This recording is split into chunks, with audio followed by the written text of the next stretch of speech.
अच्छा मैं आपको तो मैंने भी ना with the passage of time सीखा। मैं ज़रा, मेरी जो बड़ी बहन है वो थोड़ी डरती थी, मैं ज़रा बेवकूफ़ सी भी थी, बचपन बड़ी बोंगी सी भी थी, तो मैं तो छलांगे मार देती थी अपनी अम्मी अबू पे कि बहुत प्यार शायर करती थी। तो मेरी अम्मी ना वो बेचारी ना चाहते हुए ना वो हंस पड़ती थी, क्योंकि उनको समझ नहीं आता था कि मैं इसे कैसे अपनी जान छुड़ाऊँ, ये मेरे पीछे पड़ गई है। तो मेरी अम्मी ने जो मेरी अम्मी से वीडियो कॉल हुई थी, उसके बाद तो खैर अल्लाह का बहुत परवरदिगार का शुक्र है कि जब when my mother passed away तो मैं अपनी अम्मी के साथ थी। 2 दिन अल्लाह मैंने मुझे दिए। मैं 12 मई को अम्मी के पास में, या आप इंस्टाग्राम पे देखेंगे वो पोस्ट है, मैंने अम्मी को सरप्राइज़ देने के लिए पहुँची हूँ। 12 मई को थी और 14 मई को अम्मी चली गई। तो मैंने अल्लाह का बहुत शुक्र है कि मैंने अपनी अम्मी के साथ वो 2 दिन गुजारे, वरना अगर मैं दूसरे शहर में होती और मुझे कॉल आती तो मैं कहती अल्लाह में दुनिया मेरा एक तमाशा भी देखती कि क्या हुआ मेरे साथ ना। तो मेरी अम्मी से जो मैं अब्बू से वीडियो कॉल करती थी ना, तो मेरे अब्बू ने कहा ये देखो तुम्हारी माँ भी जाग रही है, सुबह तुमसे क्या बात कर रही है। तो मेरी अम्मी ने मुझे देखा और मेरी अम्मी ने मुझे अपनी आंखों से पता नहीं क्या, उनकी आंखें खाली देखी एंड शी सेड मदिया मुझे तुझसे बहुत प्यार है। तो उन्होंने जैसे वो हसरत से मुझे देखा, आई न्यू कि ये मेरा इंतज़ार कर रही है and she wants to go. मैंने अपनी बड़ी बहन को अमेरिका में कॉल की, मैंने कहा गुड़िया अम्मी जो है ना अब वो जाना चाहती हैं, पाकिस्तान आ जाओ।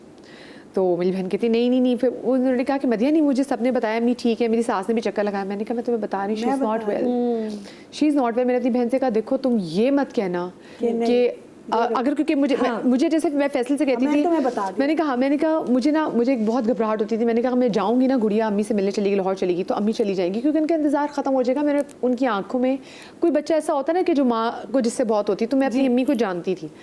तो मैंने कहा मेरी अम्मी का ना इंतज़ार ख़त्म हो जाएगा गुड़िया का मैं चलेगी। तो मैं खैर इसको करके कन्विंस किया।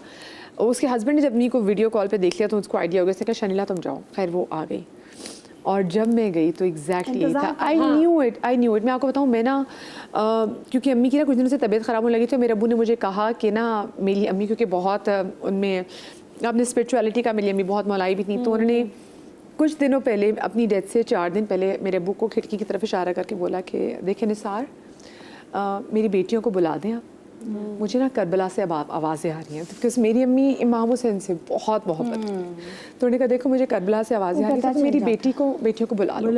तो मेरे अब्बू ने कहा ना पता नहीं अलमास ने मुझसे आज ये बात क्यों कही। तो मैंने अपनी बहन से कहा, मैंने कहा बास हो गई है। मैंने, और जब मैं आने लगी थी मैंने ना अपने कुछ कपड़े रखे, अपनी ना शलवार कमीज़ों वाले सूट रखे पूरे 3 पीस। तो मुझे था कि ये ना, क्योंकि मुझे लग रहा था मैं जाऊँगी ना और अम्मी का क्योंकि तो इंतज़ार ख़त्म हो जाना है, तो मैंने कहा मैं क्यों सोच रही हूँ, परवरदिगार मोजिज़ नुमा अल्लाह पाक को मोजा कर देगा।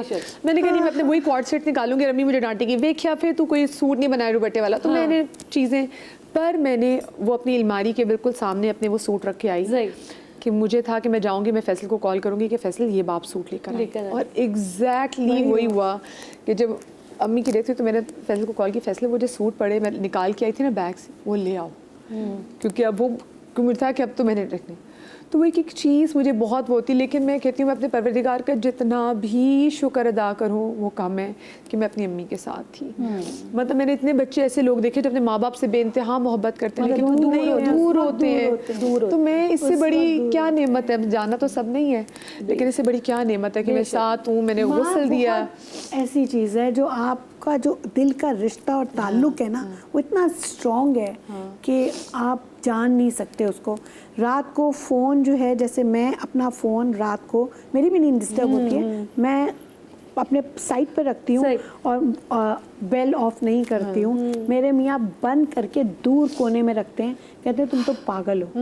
मेरे बच्चे बाहर है ना, मैं एक बेल पे, गहरी नींद में एक बेल पे मैं फ़ोन उठाती हूँ कि खैर मेरे फलां बच्चे का, और मैं बैठ जाती हूँ, बात करने बैठ जाती हूँ। ठीक है, तुम पागल हो, तुम तो अजीब औरत हो, दूसरे की नींद में डिस्टर्ब होती है, तुम तो अपने एक बेल पे अपने बच्चों का फ़ोन उठाती हो। तुम्हारी माँ ये मैंने कहा मैं माँ हूँ ना, मैं नहीं बंद कर सकती फ़ोन।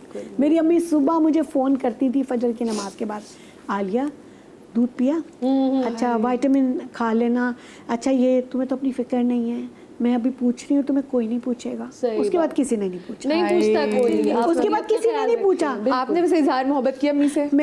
मैं वो बच्ची हूँ 8 बहन भाइयों में द मोस्ट ओबीडियंट चाइल्ड। मैंने अपनी माँ के पाँव भी चूमे में एज अ चाइल्ड। मुझे अपनी अम्मी से इतना प्यार था और मैं वो बच्ची थी जो बार बार कहती थी अम्मी आई लव यू। मैं अपनी अम्मी के बाहर, छोटा बच्चे होते हैं ना बीच में हर वक्त चिपकना, अम्मी के साथ साथ लगे रहना, अम्मी के खालाओं से अम्मी बात करी तो पीछे वो जी पीछे की जगह होती है ना, यूं करके अम्मी को बैठ जाता है। मुझे अभी तक याद है वो उनके लंबे सिल की बाल और वो उनकी खुशबू, मेरी अम्मी की खुशबू, हर माँ की खुशबू होती है, वो परफ्यूम मैंने दुनिया में, वो जिंदगी में जो मेरे उनकी अपनी बॉडी की वो लम्स की होती है। और मैं कहती थी, मैं अम्मी के यहाँ मुंह रख लेती थी और मैं एज अ चाइल्ड भी बता रही हूँ, मैं कहती अम्मी आपसे इतनी अच्छी खुशबू आती है, और मुस्कुराती थी बस। और मैंने वो जिंदगी में वो परफ्यूम की खुशबू नहीं हाँ, देखिए माओ की ना एक अपनी खुशबू होती है, माओ के अंदर अपनी खुशबू होती है। मेरी अम्मी के हर दुपट्टे से, हर कपड़े से, और क्या उनका तरीका सलीका था। और वो जो उन जो माएँ अपनी बेटियों के साथ, जो औलाद के साथ जो दिल का रिश्ता है वो किसी का नहीं। हाँ, माओ को तो बाकी, और जाने के बाद भी है ये, मैंने रहता है। खुद वैसे देखा पूछूंगी है। आपके खामे में से आपने मोहब्बत की है, आंटी से ज़ाहिर मोहब्बत किया करती है? मामा और मैं जो है ना दोनों हग शग करने वाले लोग नहीं है। मैं भी बच्चों को कहती हूँ सिवाय मोहम्मद के सबको कहते हैं दूर से फासले से, लेकिन मैं वैसे बहुत एक्सप्रेसिव हूँ। मुझे कोई अगर किसी से, मेरे फ्रेंड्स भी जैसे ना मुझे गिफ्ट्स देने में, कार्ड्स देने में, तो मामा को बड़ा अच्छा लगता है। और मामा ने अभी तक संभाल के रखे हुए। उनकी अलमारी खोलो ना, पापा को कहते हैं तुमने क्या कचरा जमा किया हुआ है। वो कोई रोजेस बनाए हुए, कार्ड्स बनाए हुए बचपन से लेकर। अभी उस दिन बर्थडे थी तो मोहम्मद ने अपनी राइटिंग में you are the best grand mom, इतना बेकार सा कार्ड बनाया। मैंने तो कहा मोहम्मद बहुत प्यारा है, और मामा ने उसको अलमारी में, अपनी अलमारी में लॉक करके संभाल के मोहम्मद ने दिया है। तो हम लोग इस तरह एक्सप्रेसिव हैं, कार्ड्स बना के देते हैं, हग्स वग्स नहीं करते।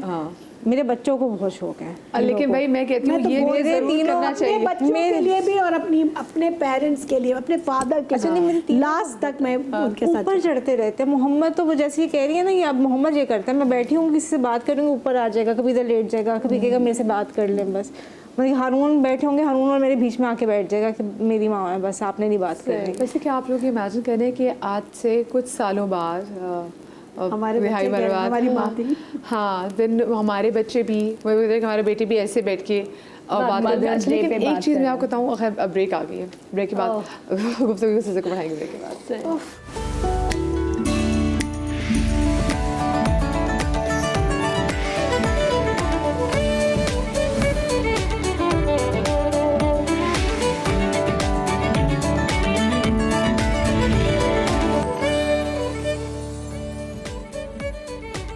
जी बिस्मिल्लाहिर्रहमानिर्रहीम। ब्रेक के बाद आपको एक बार फिर से खुश आमदीद कहते हैं। मदर्स डे उन तमाम तर माओं को, उनके प्यारे प्यारे बच्चे उनके पास मौजूद हैं, उन तमाम तर माओं को who have lost their child. मैं बहुत सारी सी ख़वातीन को जानती हूँ जिनके बहुत ज़्यादा मिसकैरेजेस हुए हैं। उन माओं को भी मैं हैप्पी मदर्स डे कहना चाहूँगी कि अल्लाह पाक ने उनकी ये सदमा तो उनकी ज़िंदगी में ज़रूर रखा, लेकिन उनका मकाम जो है वो इस दुनिया में बहुत अफसल कर दिया। तो आप तमाम तरह सी ख़वातीन को भी मैं हैप्पी मदर्स डे कहना चाहूँगी। अच्छा, मैं क्विकली, क्योंकि वक्त बड़ा मुख्तसर है, मैं स्टाइल आइकॉन के वाले से बात कर लीजिए कि हम सब लड़कियों की स्टाइल आइकॉन जो होते हैं ना, उनकी अम्माएँ होती हैं। आपका अम्मा मैं शुरू करूँ तो अम्मा की ऐसी कौन सी चीज़ जो आप में आई है? भाई साड़ी। वो अम्मा 1 मिनट में साड़ी पहन लेती थी। उन्होंने कभी बेल्ट नहीं बनवाई साड़ी की, वो खुद बेल्ट बनाती थी और वो मुझे खड़ा कर देती। मैं सब छोटी थी ना, और बाकी मेरे भाई थे बड़े, तो मुझे पकड़ के जो है ना, ये पकड़ो, और यूं यूं करके वो सारी बेल्ट की जो वो फॉल होती थी, हाँ बनवाती थी। तो मुझे आ गई। थोड़ी सी मैं बड़ी हुई हूँ तो मैंने जो है अम्मा की साड़ी पहननी शुरू कर दिया। अकेले में दोपहर में जब सब सो जाते थे तो हम ये काम कर रहे होते थे, मज़े से अम्मा की साड़ी पहन के फिर रहे हैं, ये कर रहे हैं, अपने कमरे में खूब इंजॉय करते थे। तो एक अम्मा की साड़ी, और वो साड़ी मैंने ही ली है, मेरी बहन नहीं पहनती। मेरी बहन ने कुछ की शलवार कमीज़ें बनवा ली थी, जिसका मुझे बहुत गुस्सा है, लेकिन जो बची वो मैंने रख ली। मेरे पास साड़ी। आपके पास क्या यूसी? वो तैयार बहुत अच्छा होती थी, उनकी ड्रेसिंग बहुत अच्छी होती थी और बहुत अच्छा उनका पहनना ओढ़ना बहुत अच्छा होता था। वही चीज़ आई है। हाँ, अच्छा आप बताइए। मेरी अम्मी बहुत एलिगेंट, बहुत अमेजिंग थी तैयार होने में, कैरी करने में। जो आपके अंदर मेकअप का कहाँ से आया? सलीका। मेरी अम्मी बहुत सिंपल सी थी, लेकिन ये कि she was very classy, very polished. उनका बैठना, उनका उठना, उनका कपड़े अपने कैरी करना, वो सब मैंने हमारे अपनी अम्मी से। वो बहुत अच्छा कैरी करती थी और बहुत सलीके से पहनती थी। कभी भी किसी ने उनको इस तरह से नहीं देखा होगा। उनकी मतलब बहुत अच्छा ड्रेसिंग होती थी, बहुत अच्छी, और सब जूते से लेके सर तक और बहुत डिसेंट। कभी उनका एक ही स्टाइल बालों का था, वो उसी तरह से अपने बनाती थी। उन्हें अपने सेफ जोन्स पता थे, वो कभी अपने आप को ओवर नहीं करती थी। उनका अपना एक तरीका था। She was amazing. और वही चीज़ बचपन से उन्होंने सिखाई, जो मैं हमेशा कहती हूँ। हमारी अम्मी कहती थी बेडरूम से ऐसे ना निकलो कि बाल बिखरे हुए हैं, चुड़मुड़ कपड़े, शी यूज्ड टू हेयर, हम 5 बहनें थी, शुरू से उन्होंने कहा ऐसे निकलो कि सलीका होना चाहिए। रात को आपका दुपट्टा जो है ना, वो जो शिफॉन के पहले दुपट्टे होते थे, तो वो कहती थी कि तकिए के नीचे तय करके रख दो, मतलब रात को सोने से पहले तो दुपट्टे का बहुत वो होता था ना कि बड़े घर में डांट पड़ी है, तो इसके नीचे रख दो और वो सुबह वो इस्त्री हुआ निकलता। तो वो आप मतलब वो कहती थी कि बहुत शैबी सी अजीब सी ये वो चीज़ शुरू से वो हम पे बहुत मेहनत किया उन्होंने, हमारी अपब्रिंगिंग, इवन हम चल कैसे रहे हैं और वॉक और ये सब छोटी छोटी चीज़ें, तो वो सब। अरे जी, आपने आंटी के स्टाइल में से क्या चीज़ सीखी? मामा का बहुत सिंपल, वो ज़्यादा नहीं करती थी, पहले तो करती थी, पर बाद में जैसे मैंने कभी ऐसे मेकअप में यूँ नहीं देखा, तो सर पे उनका दुपट्टा हमेशा होता था। बल्कि मैं तो 1-2 दफ़ा पूछा, क्योंकि बाबा की पोस्ट ऐसी होती थी एम्बेसीज में भी जा रहे हैं, डिनर्स हो रहे हैं, तो मैंने एक दफ़ा उनसे पूछा कि इतने होते तो आप फिर भी कहते वो ये मेरा एक अपनी ग्रेस है। और मैंने उससे एक चीज़ सीखी कि ना पैसा ना कोई भी चीज़ आपको, ना क्लास आपकी जो होती है ना ग्रेस होती है ना, वो आपकी नेचुरल होती है। क्योंकि मैंने ये देखा है मामा चादर भी लेकर कहीं जाती हैं तो शॉप में एंटर होती है, उनको पता चल जाता है कोई है, तो वो फ़ौरन से उनका एटीट्यूड चेंज हो जाता है। तो ये मैंने देखा है कि carry your class with it, तो इसमें ज़रूरी नहीं कि आप मेकअप कर रहे हैं या बहुत आपको लाउड बोल्ड कपड़े पहन रहे हैं, ड्रेसिंग आपकी ऐसी है, आप अपनी क्लास से कैरी करते हो। मैंने कोशिश करती हूँ मैं उनकी तरह के उस तरीके से होकर आपका रख रखाव अच्छा सा हो इस तरह। अच्छा, वैसे जब शादी थी तो आंटी ने ऐसी क्या बात समझाई थी कि बेटा अब एक नई ज़िंदगी का चैप्टर शुरू होने वाला है, तो इन लॉज में जाके ऐसे करना है, तो इससे कौन से अगर मैं एक एडवाइस पूछूँ तो क्या थी? देखिए, एक वो बोलते हैं एक चुप सो सुख, हाँ ये चीज़, और वो और ये एक और बात बोलते हैं कि हर रात की सुबह होती है, तो इस पे जो है ना आपको ज़रूर अल्लाह से अच्छी उम्मीद रखनी चाहिए। अगर कोई चीज़ आ गई है तो जस्ट मेक श्योर कि इसकी सुबह ज़रूर होगी।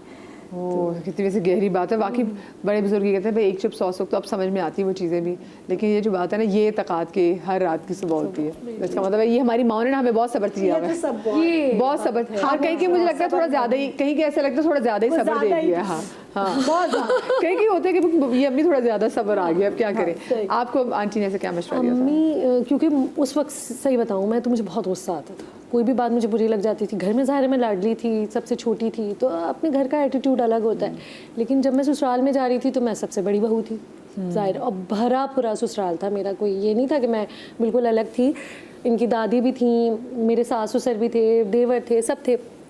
मेरी अम्मा ने बस यही कहा था कि बेटा देखो, अपने अखलाक का दामन नहीं छोड़ना, कभी भी गुस्से का इजहार या बदतमीज़ी, तो वो चीज़ आज तक मैंने कभी, कोई मुझे कितना कुछ कह के चला जाए, मैं पलट के जवाब नहीं देती, कभी भी नहीं दिया मैंने, कभी भी नहीं दिया, नहीं कभी भी नहीं। यानी कि आंटी वो भी सब्र बस, तो उससे मेरी जीत हुई हर जगह। अब कोई कुछ कह नहीं सकता, और वो जो आपकी एक धाक बैठ जाती है ना आपकी लोगों में, लोगों को पता होता है कि अगर कोई कुछ भी कह ले मेरे बारे में तो कोई यकीन नहीं करेगा कि नहीं वो तो जवाब देती ही नहीं है, वो तो कुछ कहती ही नहीं है।